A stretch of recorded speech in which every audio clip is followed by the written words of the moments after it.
Hello there, and welcome to this short video about expanding shortened links. So we've already done a video about how to check whether a link's safe using URL void. This video is looking at the one time which URL void won't work, which is if you've got a shortened link. A shortened link is a way of basically compressing a long link into a much shorter link. That link is also going to look very, very different, not just because it's shorter, but because it's going to have a different domain. So you can see on the screen, hopefully, I've got an email there. I'm going to zoom in a little bit on that. It's just a link. It says https tinyurl.com 749 9ZTV2.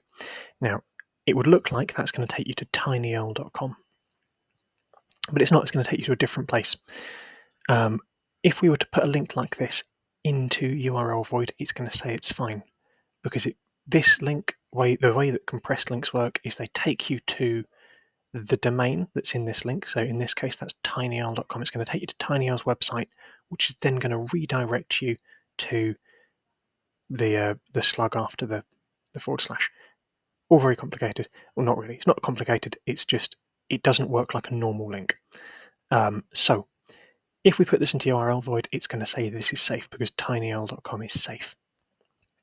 But it doesn't mean that the link is safe because these compressed links are redirecting links. So it's going to take you onto a different place, and that may not be safe. So what can we do? We can't, from a security perspective, we can't just click on it to see whether it's a safe link, because that's, if it's not safe, that's going to be a really big problem. Thankfully, we have got an option. So what we can do is we can copy our link. So I've just right-clicked and copy link, and we can go to. There are loads of different ways that you can expand a URL. This website I'm on is expandurl.net, but you can Google lengthen shortened link or expand shortened link, and it's going to give you a few options. This is the one which I use, but I'm not necessarily advocating this over and above any others. You can paste your link in. So I've pasted my link in there, and we'll hit expand URL. Now I'm going to just zoom in a little bit on this one as well.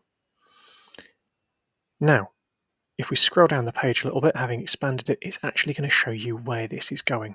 So it's telling us it's taking us to a Microsoft Forms page, and it's going to show us the actual link that we're looking at. Now, if this was an unsafe link, we'd see that it's an unsafe link, or we'd see what that link is, and we could then copy and paste that into URL void and decide on the basis of that whether or not we proceed and view the link.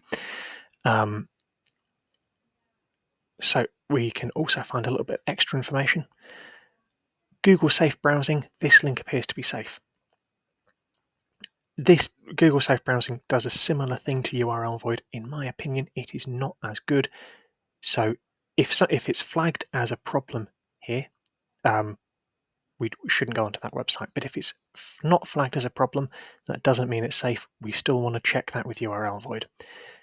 This link, and I'm actually going to put this link in the description below, is to a form, which if we click on this, you can register your interest in a webinar looking at training the trainers and practical skills with us at Lead Scotland. So you can use this to really boost your cyber skills. I'll close that advert down. But as you can see, we'll go back to the key point here. The short URL says tinyurl.com. That's not the website we're actually going to. We're being redirected to forms.office.com for this one, but there are loads of other places that we could go. There are a few common short URLs that we might see, so tinyurl and bit.ly, so bit.ly. Those are the places where we're most likely to see this. All those are doing, they're just tools to shorten a URL, so they are not checking that a link is to a safe website. It's just using a link shortener to shorten that link. And the reason for that is because if we look at something which says tinyurl.com, it doesn't look like it's going to be a problem. It looks like it's going to be a safe link. So we're more likely to follow that than if it says something which we're less happy with.